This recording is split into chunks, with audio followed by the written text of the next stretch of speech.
saying off mic that I feel bad making you guys record. I didn't realize it was the big sports night. It is. It's one of several sports dishes this evening. Tonight's the bowl. Yeah. Because, we're such big sports people. Clearly. I'm like, ooh, a Marvel trailer. Why don't we transition from sports to video games?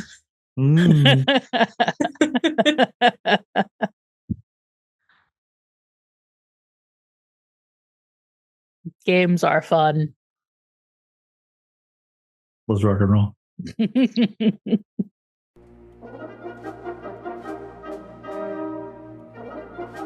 Hi, friends. Howdy, y'all. Salutations.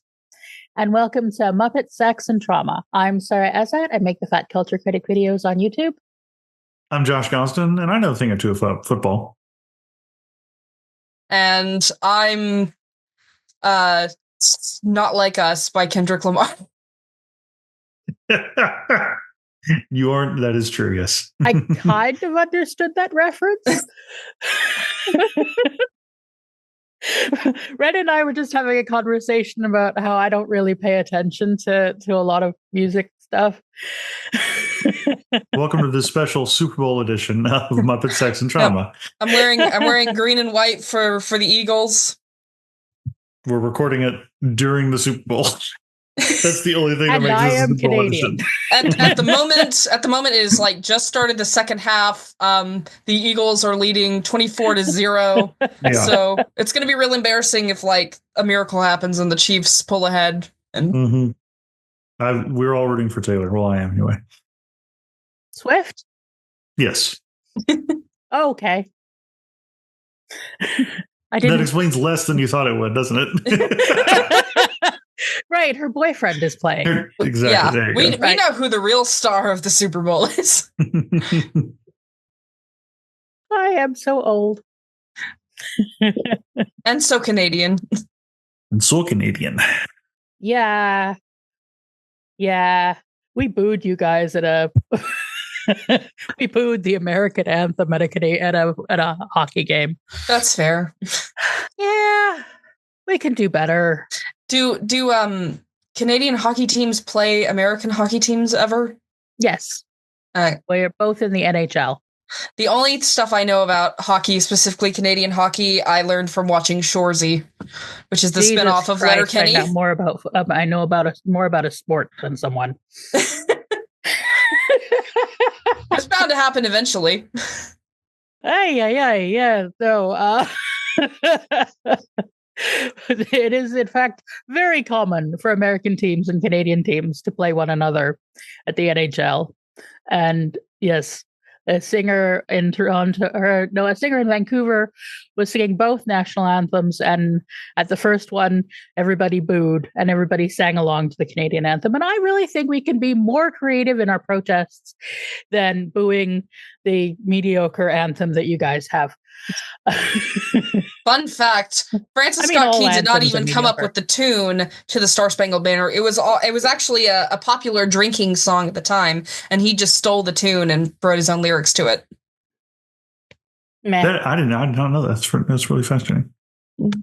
So far, my favorite part about the Super Bowl has been the super passive aggressive commercial aired by the Ontario Business Bureau or whatever. That was basically like, "We're here for you, America, no matter what. We're not going anywhere, America." Yeah, the Invictus Games just opened, and the Premier of BC did a whole thing about how we're such good neighbors. Like, yeah. Sometimes we want to be your good neighbors. Sometimes we want to hate you. It's kind of, depends if your dog's pissing on our lawn. And your dog at the moment is a very loud, obnoxious. Yes, to be fair, that's not my dog. Hashtag not my dog.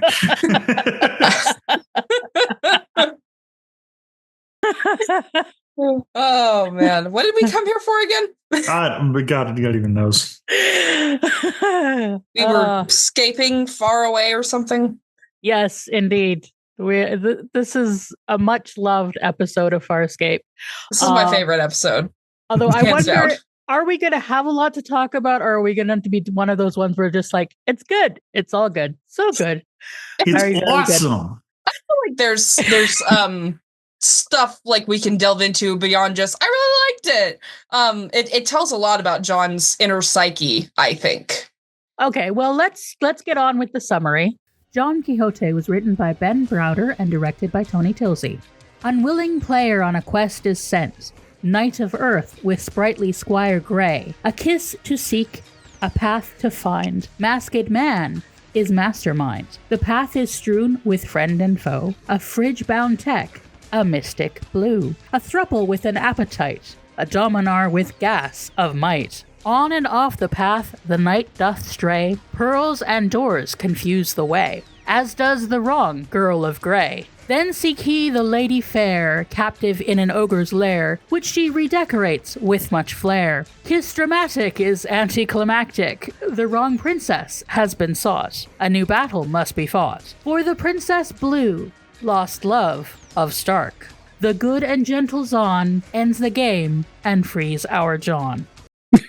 Man, forget about Well done. Kendrick. Sara should have done the Super Bowl halftime show. Bars!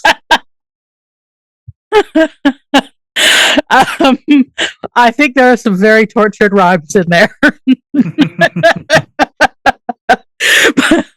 I was hoping it would amuse you. It did. Mission accomplished. Indeed.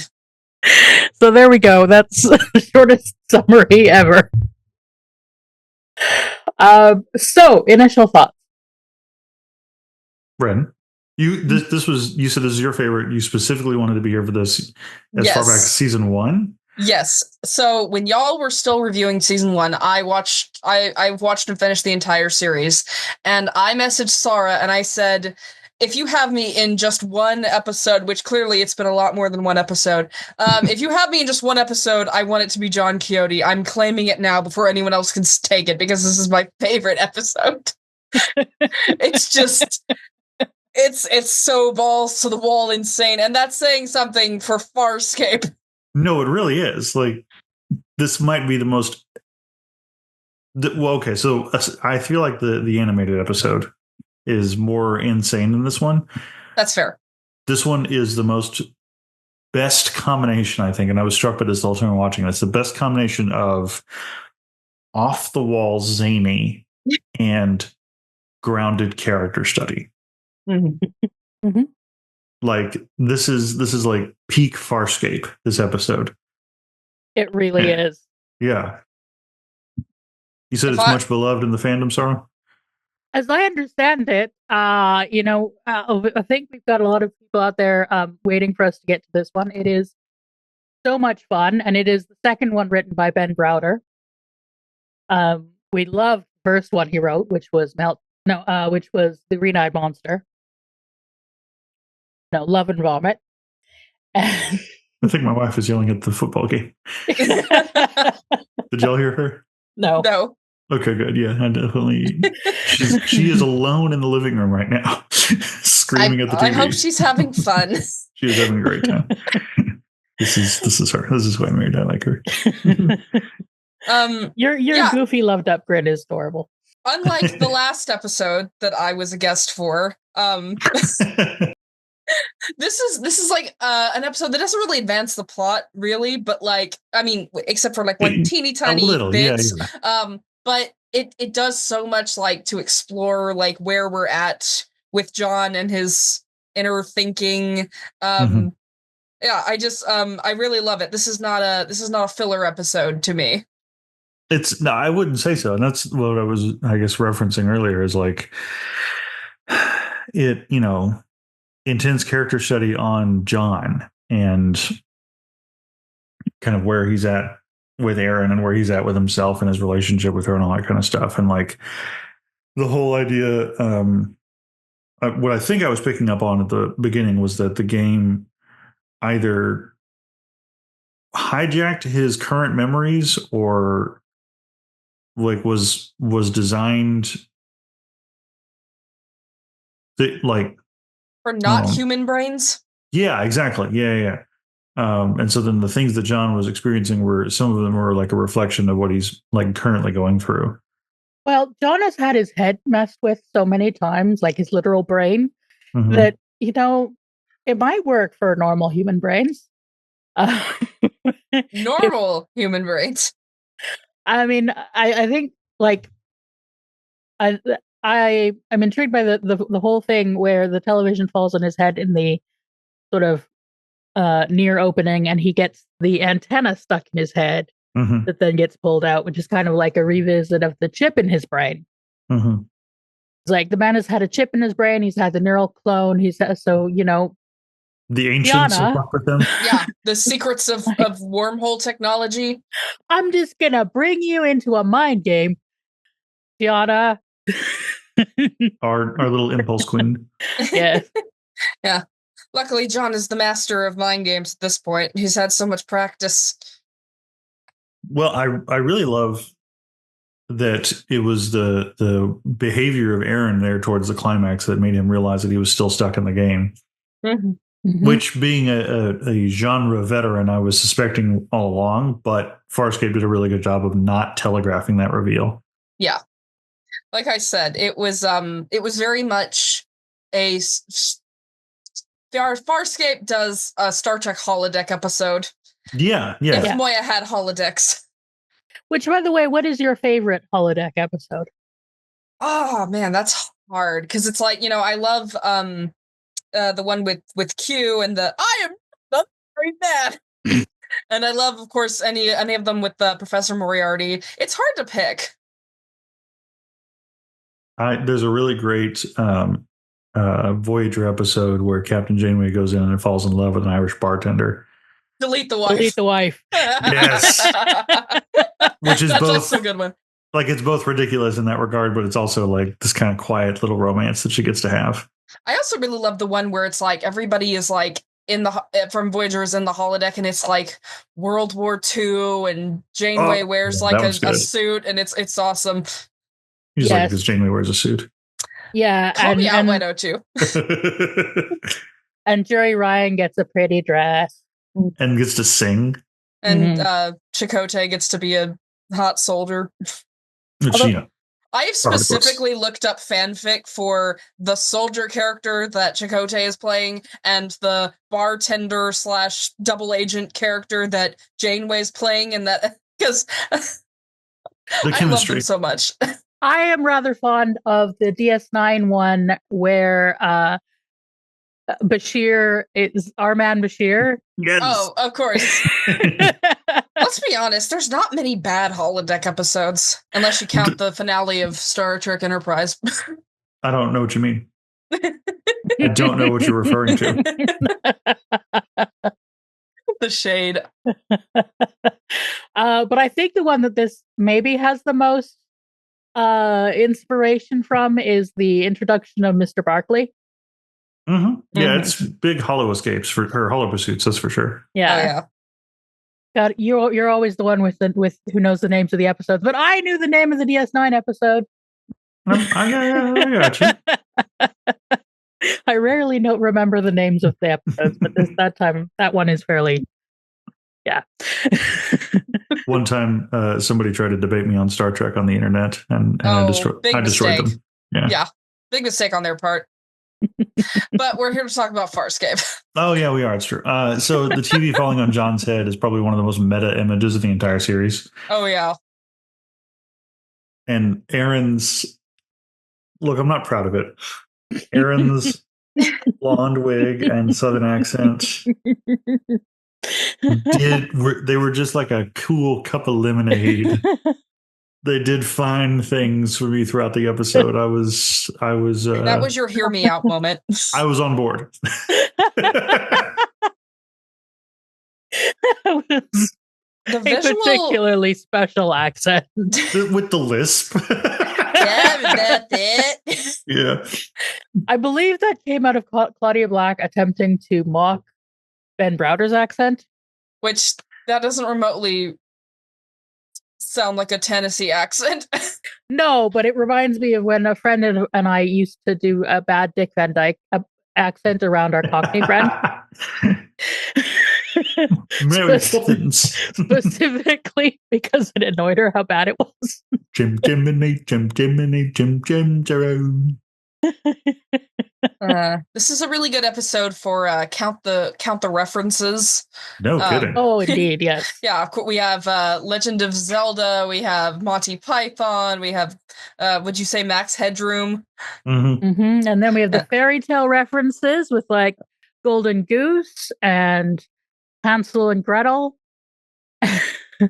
I couldn't help but, I was going to say he looked very much like the Beast from Beauty and the Beast. What I was going to say. But I can't help but, me being the horror person that I am, like the visual of the big old-fashioned TV falling on John's head and crushing him, it just, it reminded me so much of Stu Macher's death in Scream. And I can't help but think that that might have been a reference to that, because Scream itself is a very meta piece of fiction. Yeah. And so I can absolutely see John. He would have liked the first Scream probably. I don't remember it well enough. The only specific deaths I remember is Drew Barrymore's and Rose McGowan's. They're both pretty memorable. Yeah, but I forgot all the rest. But, Rose McGowan stuck in a garage door is kind of iconic. Speaking of things that weren't remotely telegraphed, Virginia Hay came back? Yes, indeed. Oh, my God. I was just beside myself. So, obviously, Males On was a fun gag, and it was like, this is funny, because they probably couldn't get the actress back. But and then they did! They did! It's a double bluff. Again, Farscape was Farscape on all cylinders for this episode. Yeah, including Zahn, Males On was played by Rowan Woods, who's one of the directors. You mentioned. I wonder, because you left me with the impression, Sara, that Virginia Hay left the show on good terms. Yes. It was just the makeup was a lot, and she was unwell, and she was struggling with having, the whole eyebrows and head shape thing. So they made the most use of her in the shortest filming time here, and they used a bald cap. I could tell her makeup looked a little different this time around. Yeah, and totally understandable. And you could just headcanon it that everything is a little different in this space, because Stark, if you noticed, his mask is on the other side of his face. So and he has hair. Jinx. So it's okay for works really well for there to have a bit hand wavy of some differences, but it's really lovely that she was able to come back, and they're able to do it in this way. That I think it's a beautiful moment that they have. Yeah, because it really I feel like it would be, and I'm thinking of some of the character departures on Buffy and Angel. I feel like it'd be really easy to undersell Zahn's character and the importance of her character following the actress's departure. Mm-hmm. That feels like a very typical petty Hollywood director thing to do. Mm-hmm. But they never have. Anytime Zahn is spoken about, she's spoken about with love and reverence, and her impact is constantly felt. And so for her to be, for want of a better term, the linchpin of this fantasy world, and for her and John to have that beautiful little reunion, and just the way that she looks at him and she's like, "What do you need, John?" That was just so good and happy and wholesome and wonderful. Mm-hmm. I love the position of Zahn as like you said, the linchpin, the spiritual heart of the show. And even when she's gone, she's not really gone. And her influence kind of lives on in John and Aaron and others. She is kind of the embodiment of self-forgiveness, I think, especially considering that she struggled so long with forgiving herself for her, sins, or being a political radical and stuff. Yeah, very much so. I think that line, "Have you wasted my death?" Yeah. That, is a sort of the emotional center of all of this craziness. We enter the virtual world with a revisit of Jelena, our first Pridging. Mm-hmm. And or sacrifice. I think it's fair to call Delina a fridging. At least she got a bit of a character arc. She arced, but also her death served one purpose. Yeah. And the idea of it's sort of revisited with the image of Stark being able to save her, which is an interesting. No one was able to save her in the real world. Mm-hmm. And then that's sort of how it begins, and then it ends our fantasy world with the question of, have you wasted my death and the deaths of others? Which, yeah, in the midst of all this craziness, we still have this core issue of trauma, of the losses that have been felt, and sort of John's relationship to those losses.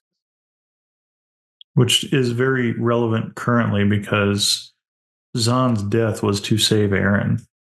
And so for Zahn to ask John if he's wasted her death while he's holding Aaron at arm's length and is currently giving her the cold shoulder, like to me, that was part of the whole, like, reflecting back on what's currently happening to him. And this episode doesn't necessarily advance too many plot lines, but it does advance John's character arc right now. Yeah, I like how it visits sort of this theme of, like, John's guilt and, like, the sacrifices that other people have made for him. Jelena and Zahn, and even Chris, who has an appearance here, sort of. Maybe not as sympathetic and Jewel appearance. And Jewel. Which, I mean, she didn't die, but yeah. Yeah, but I think that's, like, really interesting. And I don't know if, like, it's something we've explored a lot, at least not to this extent so far in the show. The reason I think Jewel fits into the reminders of death is that it was her cousin who died to give him the brain, whatever. He was the donor. So, she originally wanted to have revenge on John for the death of her cousin. I've forgotten about that. As had I. Thank you. That was a good reminder. Yeah.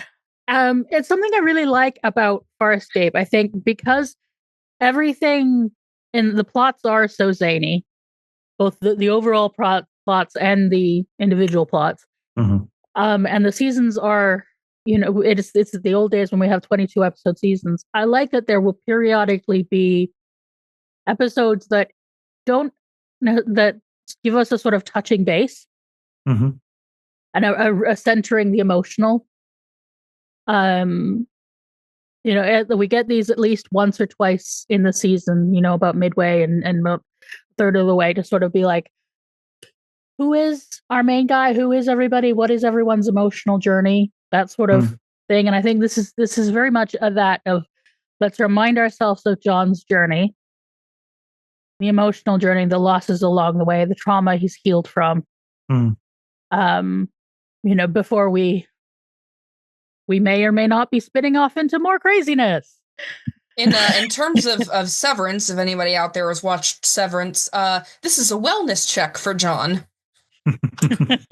I like that as a term for it. Yes, it is. It's a wellness check. It's after everything that's happened, we know you've been through a lot, and we need to check in with you. But also, there's a concentration. The other thing that happens is the concentration on John and Scorpius's relationship, which is the chess game,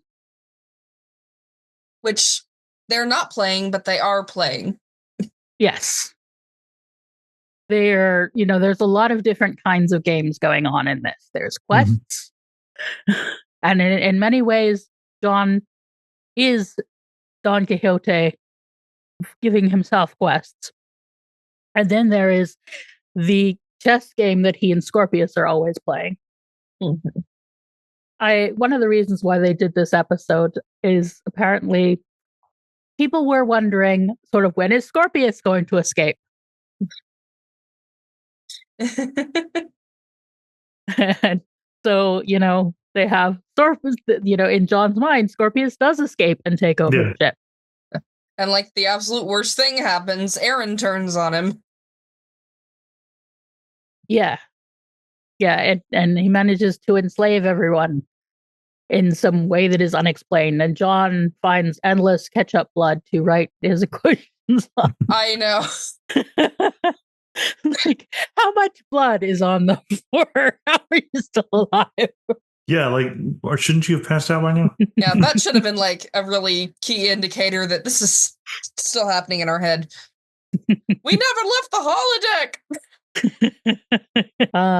Yes, this is a bit one of those. Why is every magazine 6 months out of date? Mm-hmm. John's getting pretty good at detecting false realities, though. He's at practice in season 1. Yeah, and season 2. Yeah. Mm-hmm. Yeah. You won't get fooled again. Yeah. But I love how I love the direction in this one. Tony Schiavone just having a blast with all the Dutch angles and the extreme close-ups and I love that when he finds the pearls, it's like Don found his balls. And about time. But the camera suddenly switches back to this is now we know it's a game. We're going back into crazy game filmmaking. Yeah, I really love the set, like the exterior of the castle with like the 8-bit trees or 16-bit trees. I was a little disappointed. Obviously, I know they have like, a limited budget, so I was a little disappointed when they kept reusing that like room with the doors over and over again for the levels. But I mean, I can put it aside. I like the production design of this episode. One thing that has struck me the entire time that we've been going on this journey together, Sara, is just the well of creativity that is apparent behind the scenes of this show. Like the Ben Browder, hats off to you for writing this story, but then the production designer did what they did, and the director did what he did, and like just the way that it all comes together, and it feels like a video game. And not in a Scott Pilgrim-y meta-commentative kind of a way. It feels like a video game if you were actually in a video game. I think this is one of those ones that benefits from the time that it was made in. In that video games were still sort of new as a genre and very experimental, so they could do, if you did it nowadays, I think there would be very more specific sort of look and feel to the video game ness. Whereas it has a lot of different elements. There's ways in which it feels kind of not Minecraft, kind of old-fashioned-ish kind of. Yeah, like a Legend of Zelda, Super Mario, that kind of thing. Yeah. Your princess of the castle. I love that when we were watching it. There's a show called The Librarians that there's an episode that's like basically they're playing they're stuck in a video game the whole time, and it's really more like based in like like Resident Evil or Deus Ex Machina, something like that. So it really is interesting to like look at episodes like this as like kind of like a treatise of like video game history and the way they affected media. There's also one in Stargate SG-1. I think there's more than one. It's all a game episodes of SG-1, but there's a particular one where it's very much a first person shooter that they are caught in. And then of course there's that one episode of TNG. Oof. Oh yes. I was thinking about the one episode of Deep Space Nine. Move along home. Oh yeah, Alan Moraine. Catch it there. There's lots of different. You know what, listeners, watchers, in the comments, tell us your favorite video game episode from various genre stuff. Also, who has been screaming at the screen waiting for me to mention Existenz, the 1998 Cronenberg film? Who has been screaming at the screen waiting for you to mention that? I'm very curious to know. I am sure there are some people. Most of you are going, "What the fuck are you talking about?" But there's at least a couple people who've seen Existenz, and yeah. I need to watch more Cronenberg, admittedly. Yeah, Cronenberg is delightfully weird in so many different ways. He definitely made the superior Crash, even though that is just another weird concept. But Existenz came out the same year as The Matrix, and there's some similar sort of playing with virtual worlds ideas, and it's kind of this. It has the multiple layers of, are we in a video game or are we not in a video game? Mm-hmm. And I recommend it. The lead actor is Don McKellar, who's a Canadian film director, because so is Cronenberg. They were friends and they were in each other's movies. But yeah, so shout out with your favorite, with the Trons and the episodes with the various. It's all a game. Yeah. I definitely like It's All a Game more than It Was All a Dream. Mm-hmm. I'll take Game over Dream any day. Yeah, I like Revenging Angels better than I like this. It's a close run thing because they're both excellent. Mm-hmm. But and I'm also a big fan of Restless. I think It Was All a Dream can work very well. I think It Was All a Dream. Yeah. It Was All a Dream can work really well if the audience is in on it from the beginning. But it getting yanked away at the last minute is the most frustrating application of It Was All a Dream. Yeah, absolutely. I was talking about this to like somebody earlier. The problem is with the It Was All a Dream thing is that like that only works well once, and then every other time some other media tries to do the It Was All a Dream thing, it's just really lame. Mm-hmm. They did it well, I think, in the Newhart show when like it turned out that like that show was a dream within like the Bob Newhart show, because it was funny when they did it that way. And then they referenced it like in the finale of What We Do in the Shadows, and it kind of pissed me off because it felt like they were taking a piss on the audience. Mm-hmm. I think the thing is that both dream logic and game logic are kind of very specific kind of worlds where you can do really interesting things with the subconsciousness of our characters. Agreed, and go on. So it's a great thing for something like Restless to do the dream thing and like do little poems on characters. Mm-hmm. It's a great thing for Revenging Angel to do like John revisiting what his motivation is and exploring what everybody else's motivation is, and all that stuff, and rebuild, exploring his relationship with Dargo. Mm-hmm. And in the game one here, we have a reflection of the quest that John has been on, and a revisit of sort of a reminder of what matters to him, and a way to revisit Zahn. And to sort of, I think, it's using the tropes of the particular episode style to do something interesting that you can't do in a regular episode. Mm-hmm. And also, like the no-win scenario of Scorpius escaping. Yeah. Mm-hmm. Would be very hard to do in reality, because once you did it, where would you go from there? Yeah.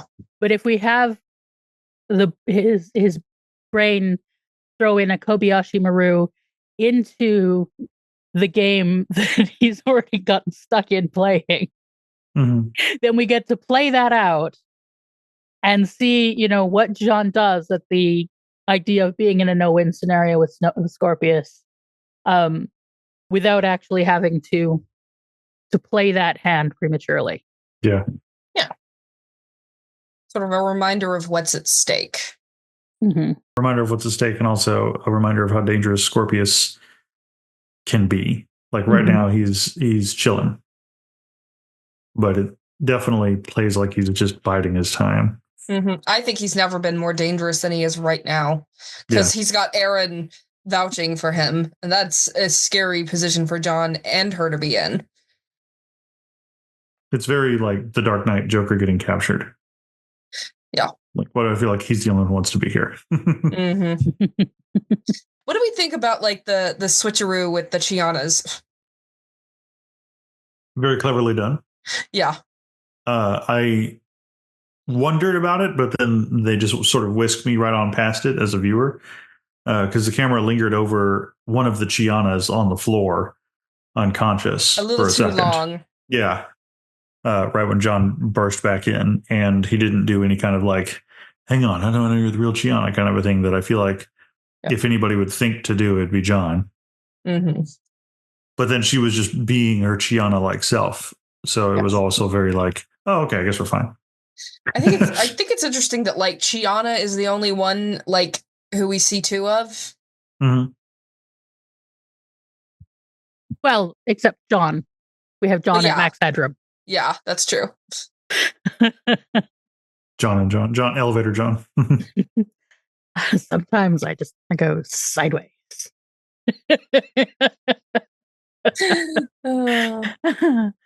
Oh, yeah. I like that it works in, we have our game Stark is an unreliable narrator. Mm-hmm. And but we don't necessarily see that from the beginning. We see that he's messing with John, but he hasn't quite twigged on how much he's messing with him when, he says, "Girl of Grey went that away." Mm-hmm. And doesn't specify which Girl of Grey. Mm-hmm. And then I love the bit at the end when everybody is talking in Stark's voice. Yeah. It's very disconcerting.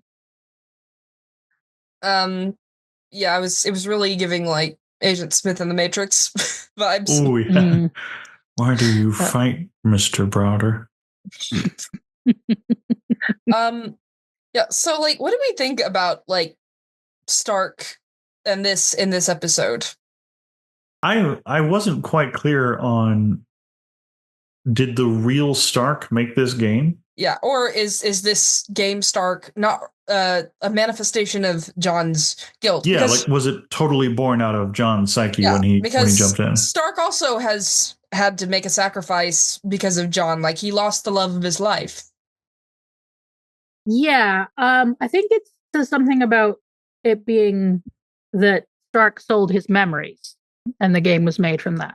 Yeah, because like Stark being vengeful against John just like didn't really like make sense to me when I first watched this episode. Yeah, I think Stark as we know him, it does make sense that he would have, that there would be an aspect of him that did blame John and was vengeful. Mm-hmm. Because Stark is just a raw nerve and is just emotions everywhere. And so I think, but I can't see Stark being this conniving as to put all of this together just to get John. Yeah.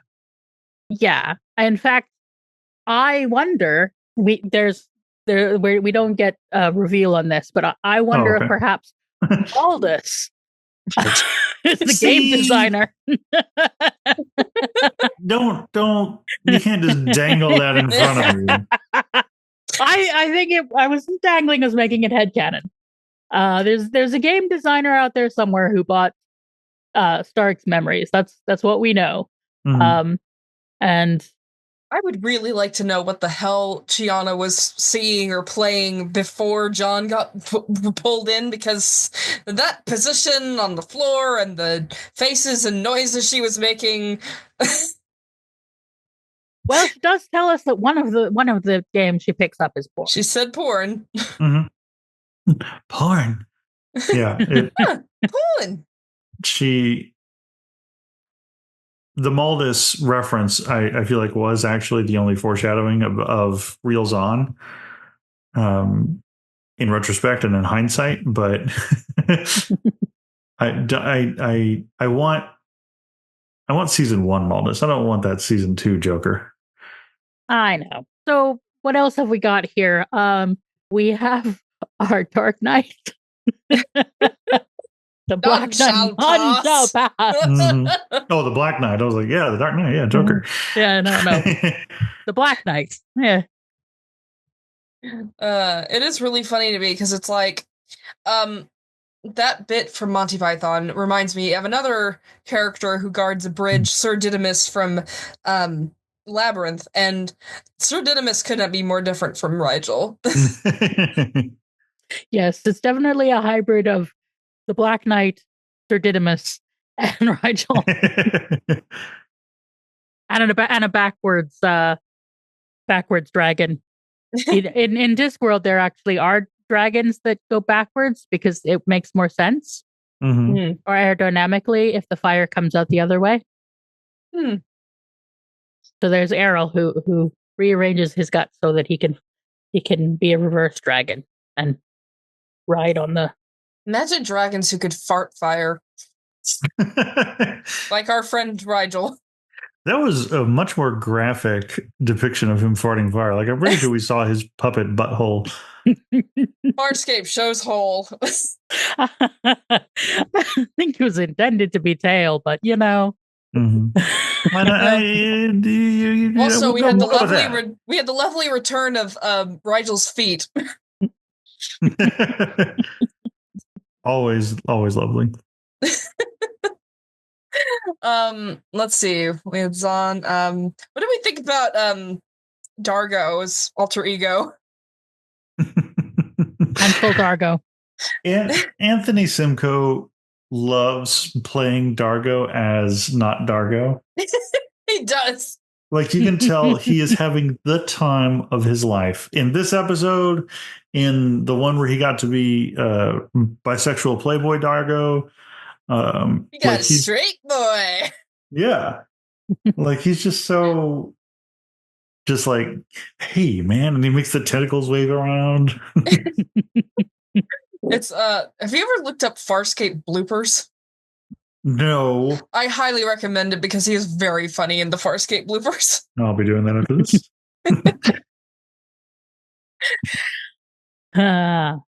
Don't follow him. I follow him on any things though, because there might be spoilers. I won't. Yeah, and we have our two witches, which there was a flirtation between Dargo and Jewel, and of course the Chiago of it all. We have these two girls who really want to be eaten by Dargo. He wants to eat. Your entendres are getting very single. They're narrowing down. I've really mastered the single entendre. They're half entendres now. As Dargo eats bean soup. Mm-hmm. Yummy. Yes. Delightful. Yes. And then we get, of course, that leads to the lollipop fight. Yeah, I get that he was dressed as Hansel, but like with the Wizard of Oz references scattered throughout the show, like I couldn't help but think Lollipop Guild. Mm-hmm. Mm. Yes. Well, we know Wizard of Oz is probably the most, mythology most, I think, drawn on for Farscape. But this one had an awful lot of Alice in Wonderland moments and Mother Goose. I'm still trying to parse the symbolism of when Stark pulled out the golden goose from the filing cabinet. That just cracked me the hell up. Just how casual, like he doesn't even change expressions. He just heaves it off to the side and keeps talking. Geese are scary, man. I wouldn't want to handle one. I mean, I think there's a Jack and the Beanstalk aspect to the climbing the tower.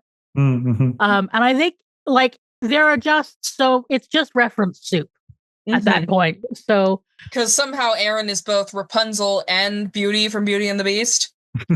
Yeah, I mean, I'm sure there's something you could make out of throwing away the golden goose. Or the goose that lays the golden eggs. The references write themselves. Because John kind of is the goose that lays the golden eggs if the golden eggs are wormholes. Yeah.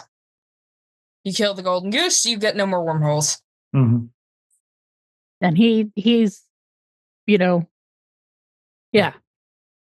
I don't know where it's going with that, but if I'm sure you can make something out of it if you want to make something out of it. Should we talk about Pinocchio Scorpius? Harvey. The butler. Right. Harvey the butler. Yeah.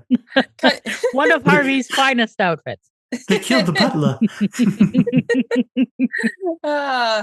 Very, very on the nose way of saying your mind lies to you. Yeah. And we have our Southern Belle damsel in distress, quote unquote. Mm-hmm. And we have our ogre Grace. I'm not your princess, but we could still have a really good time. Really harkens back to like the end part where she says, "I was a princess," and he goes, "No," and just walks away. Mm-hmm.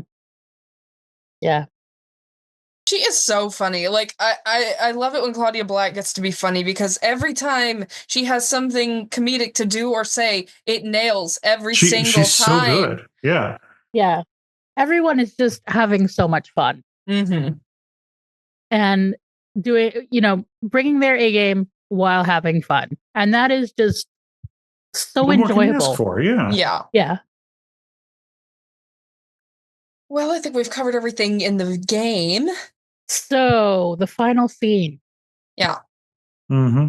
So, what do we think about Naranti's painkiller? I mean, drug dealing granny, par for the course. I think it's interesting that John was considering it, and I appreciate that they left it ambiguous as to whether or not he took it. Mm-hmm. I think John's main move is repressing the pain. So it's it feels logical that they would get to this point where it's he's considering taking drugs to mute it. Yeah. At least she offered this time and didn't just blow it in his face again. Yeah. It's a step up for her. Yeah. His whole emotional journey with Aaron at the moment is interesting. And he's sort of he loves her, mm-hmm. but he's not being with her. And he clearly loved kissing her alternate. Mm-hmm. But it also wasn't a surprise to him that wasn't actually the solution. Mm-hmm. She wasn't the princess. Mm. Once more with lisp. She wasn't the princess. There you go. So, do we have anything more about this episode?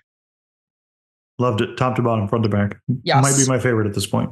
Oh, I really love the score too. It's very distinct. Mm-hmm. Yes. Always good score. So, are you ready to hear the title of the next episode? Hit me. I shrink, therefore I am. They've been really punny lately, and I really appreciate that. Yes. It's definitely a better pun than the lava one. Everything is better than the lava one. So, do you have any ideas on what might occur in I Shrink, Therefore I Am? I don't think we've done a shrink ray yet, have we? We have not. So there's another sci-fi trope that Farscape could explore. We do a shrink ray, but also maybe Naranti finally gets her psychology degree. Okay. Well, we have some comments from our listeners, but I think we'll do, should we do favorite moments first? Sure. Okay. What was your favorite moment in the episode, Ren? I think my favorite moment is when John realizes that the Chiana he's been with is not the real Chiana, because it's I love watching the nonverbal acting going on. I'm a big fan of nonverbal communication and micro expressions.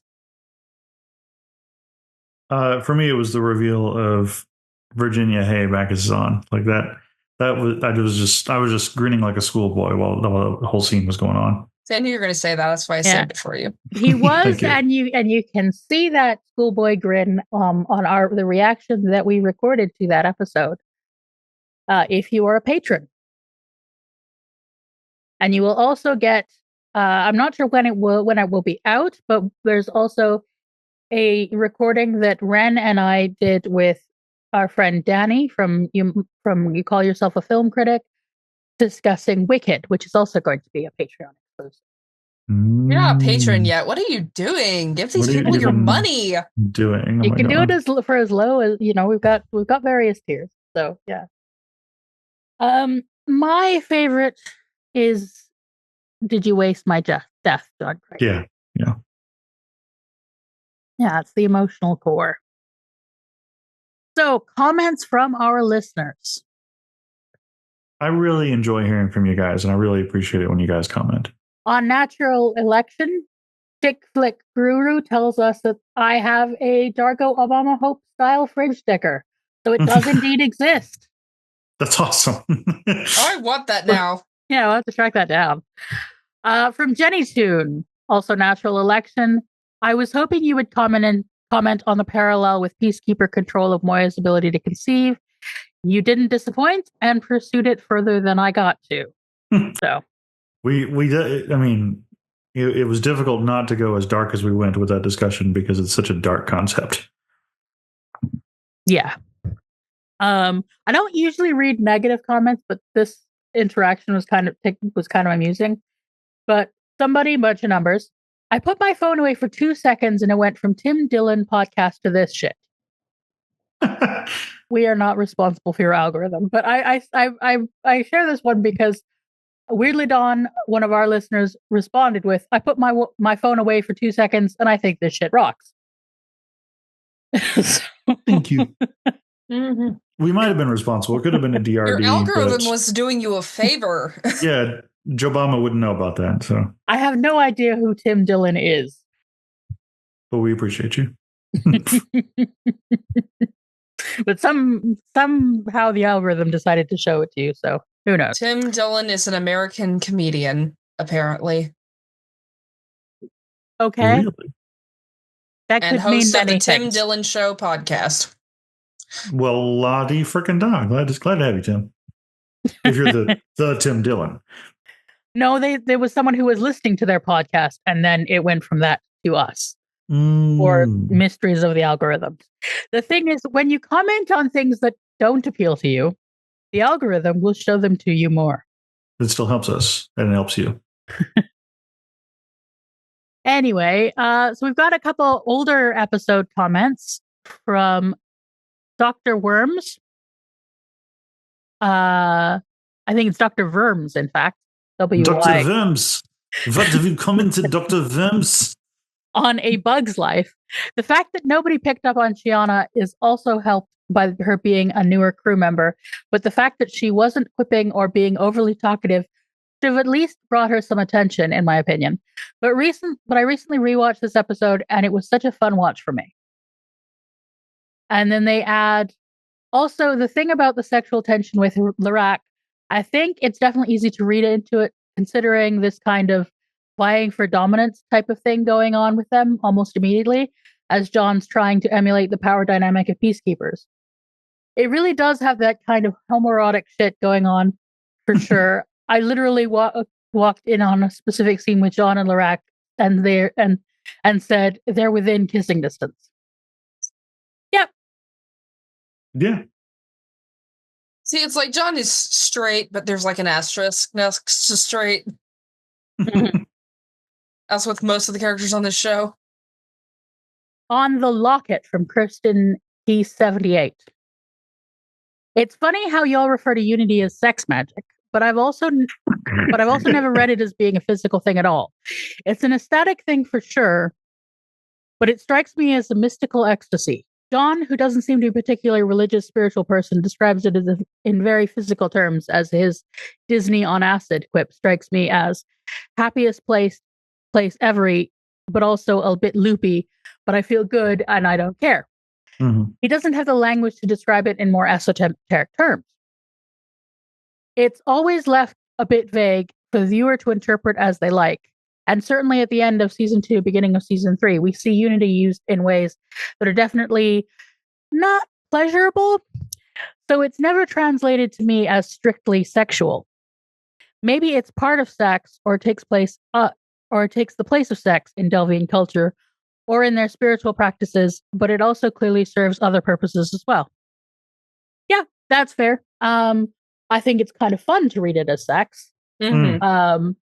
And of course, there are aspects of, at the time they couldn't have given us lesbian sex explicitly on screen, but they can give a mind sex thing. Besides, I think Delvians have sex by turning on a lamp. As we saw once again in this particular episode. Yeah, but I think it's John that talks about it as refers to her killing Lirac or not Lirac. What's his name? As she killed the guy she was having sex with. Mm-hmm. So there, it's an intimate thing you can read in multiple ways, and it amused us to read it as sex. I mean, you can definitely read it in multiple ways, and I feel like the sex reading was inescapable. Everything is about sex, except for sex. Even when it's not. What else have we got here? Promises from Chick Flick Guru. As an Englishwoman, not offended at all by the Churchill comment. On the contrary, was good. On the contrary, ... Was going to wait until listening to the whole show to comment, since I adored Red Dwarf as a teenager, but this was too good. We've got to get you to watch some Red Dwarf at some point. That would make a good sort of thing. And then we've got one on Taking the Stone from Kirsten K78. This might be a no prize sort of answer, but here's my take on Aaron's reaction to Chiana versus John's reaction. John, as the most human, sees the jump, taking the stone, as a death wish. He also sees the inhabitants as having a death wish, since they insist on staying below ground where the deadly radiation hangs out. Mm-hmm. And that is entirely reasonable from our human perspective. I think Aaron catches on to the sonic net thing sooner. To her, it's probably more like a bungee jump. Incredibly risky, yes, but survivable if done just right. Mm-hmm. Chiana needs to do something that makes her feel alive. I don't remember how I reacted the first time I watched this episode, but over the years, I don't see Chiana as suicidal. I understand how John interprets it that way, but I think he's also feeling guilty about ignoring Chiana. Chiana has been very safe on Moya. John is trying to parent Chiana. Aaron, at least, is respecting Chiana's autonomy, and I think she knows Chiana well enough to know she isn't looking for death. I think it's telling that Chiana doesn't jump until she's ready, and her friends are able to be supportive. And she lives, and is exhilarated after it. She has no regrets. That is an interesting take. I appreciate it. Yeah. I can see where it's coming from for sure. Mm-hmm. I think the suicidal reading is inescapable, but it's certainly not the only way to read it.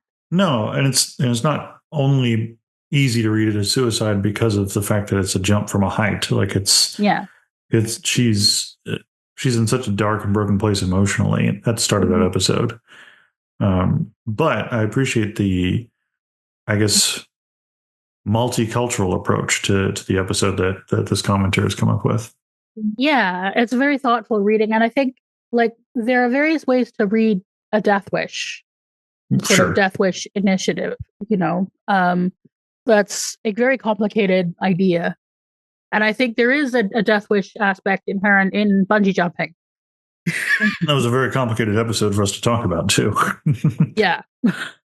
So and I think we could also argue that at times in the series, John has a death wish. Sure. Yeah. Okay, so that's all from YouTube. We got some comments in our Discord. Ooh. I am from T. Enjoyed the discussion about natural election episode. Does it make any difference that John can't be the actual father of Aaron's child? At best, he can be the identical twin of the actual father. I can't believe that would matter to both of them. I can believe that would matter to both of them. I don't know that it would matter that much. I don't know that it would make that much of a difference. Would that technically make him the kid's uncle? I'm my own grandpa. Yeah. This is complicated. It's like if your identical twin has a child and then they die and you have to take care of it, like you're the parent, but you're also an aunt or uncle. Except clone, not identical twin, and that's. But otherwise, yes. I don't know. I don't think it would make too much of a difference to John. I think he would commit himself to loving the child absolutely just as strongly as if it was literally his instead of just technically his. I think more the question is he's worried about Aaron not considering him to be the real father. And she speaks to that, and she talks about, I'm. It's not because of the other John. I think she mentions that at one point when they're having one of their overwrought romantic arguments this season. She says there's no longer a distinction in my mind. Yeah, that was what it was. Yeah. So, no, I don't think that it would matter. I don't think it does matter. I think it's Aaron's baby. John loves Aaron. Whether he himself directly contributed the DNA or his double did, I don't think that is a thing that matters to him. And of course, right now we don't know if it is his at all. We just know that it is Aaron's baby. And some men are weird and stupid about raising other men's kids. Yeah, but some men are weird and stupid. And you just stop right there. You said it, not me. People of all genders can be weird and stupid, but it is a very particularly masculine weird and stupid to be like, if it's not my seed, I can't raise it. Yeah. Oh yeah. But John isn't that guy. No. He's weird and stupid in other ways. So we got one here from Zena D. Just cut up on lava. I don't think I can be the only one who thought of Gimli during the tossing, jumping of the lava scene. Yeah. Yeah. Yeah. It's perfect. And just get me over the edge. And Hello Starboy tells us, looking forward to the next podcast episode. John Quixote is one hell of an episode. It is indeed. I hope we did you proud. There was a bit of a discussion earlier on in our Discord about lava. Hello, I joined just to let you know that I am the one psychopath who absolutely loves the lava episode. There's always one. I responded with, I'm glad to know there's someone. Everything should be loved by at least one person. And of course, Ren, you step in with, did you mean you lava the episode? Because of course you did. Of course I did. And he continues, definitely a check your brain at the door episode, but it's just fun. Lots of laughs, cool visuals. I just pretend the lava is some hot alien substance that is lava-esque without being actual lava, and the story works. It's hot jam. Plus, my favorite gag ever is Crichton fighting, pausing for a second to say, is that a head? After Severed head falls down from above, and then continuing the fight. Cracks me up. Yeah, no, lava was fun. It was just absurd, dumb fun. And then Cassidy Cosplay says, haven't gotten a chance to listen to the episode yet, but lava was a fun hot take. I see what you did there. And then Hello Starbug gives a hot take. And that is the point where I made a meme. John Crichton is wading into lava. Why is he wading into lava? There it is. He wants to hug the lava. He wants to make love to the lava. The lava. The brain rot is real, folks. Yeah, you too can join our Discord, which isn't often active, but sometimes it is, and we get good discussions. There is, if you want to join, there's a link in our bio. in our doobly-doo. And there's an episode coming up that I am actively soliciting comments about from our listeners who come from a particular experience if they wish to, because it's going to be a complicated discussion. It's not the next one, but you will know when we get there. Oh joy. And I'm sure I will. I mean, I haven't yet lined up a guest for the next episode. I shrink, therefore I am, but I will find someone for us. And yes. So those are comments from our listeners. We love hearing from you. Appreciate you. You can also comment at us on Blue Sky, where you'll find us at Muppet Sex and Trauma Blue Sky. We no longer have a Twitter. Because the site has been ruined. I mean, the site was bad for a long time, but yeah. We don't support Nazis. Damn right. Kind of the bare minimum. So yeah, we've deactivated we have deactivated our Twitter, but you can find us on Blue Sky, or you can email us, or you can join our Patreon or our Discord. And Ren, thank you very much for joining us. Would you like to tell the folks where they can find you if they want to see your work or comment? Thank you for having me. My name is Ren the Barbarian. I'm here on YouTube. I also Ren the Barbarian, the YouTuber. Wait, you're Ren the Barbarian, the YouTuber? Always, of course. Every damn day. I'm here on YouTube. I'm no longer on Twitter either, but I am on Blue Sky, also TikTok and Instagram and Tumblr. I also have a book that you can go out and buy. It's called Courting Danger by C.D. Watson. If you're into superheroes and schmaltzy romance. But yeah, that's me. It sounds like my kind of fun time. Oh no, that's not. No, the one you're writing now is gay schmaltzy. Oh yeah. The other one was straight, but like, not typical straight. Like straight in the way that John and Aaron are a straight couple. You know what I mean? Sometimes two bisexuals love each other very much. Yes, mother.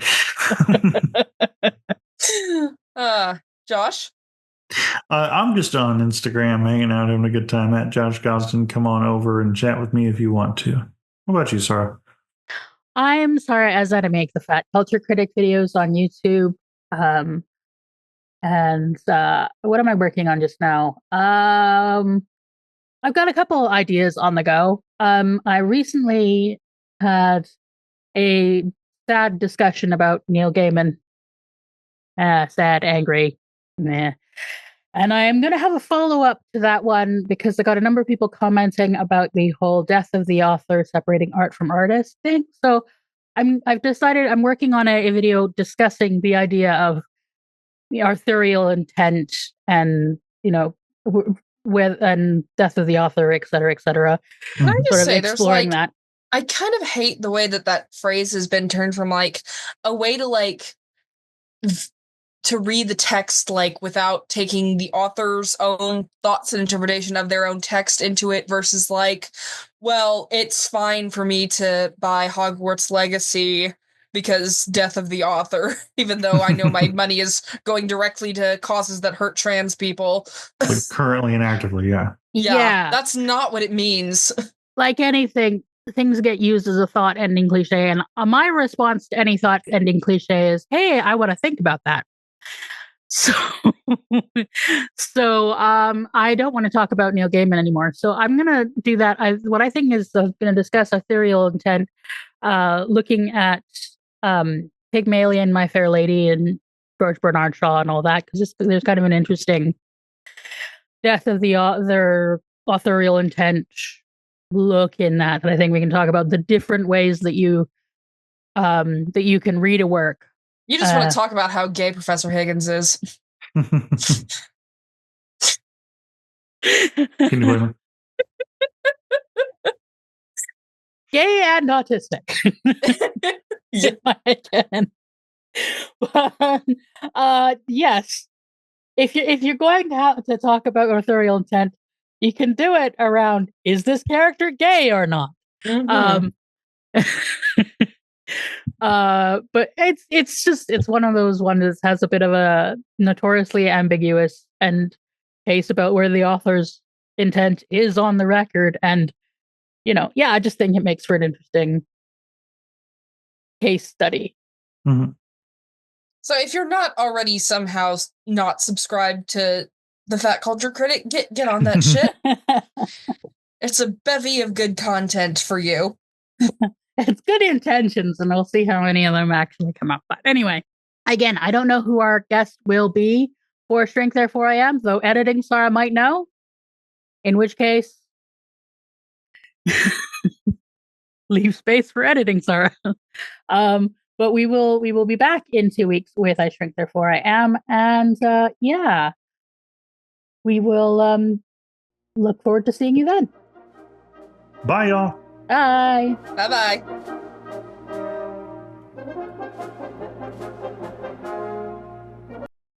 It's a very involved summary that explains an awful lot about the plot. This is your shortest summary ever. It's less than a minute. I had fun. Okay. Are we ready? Whenever you are. Yeah.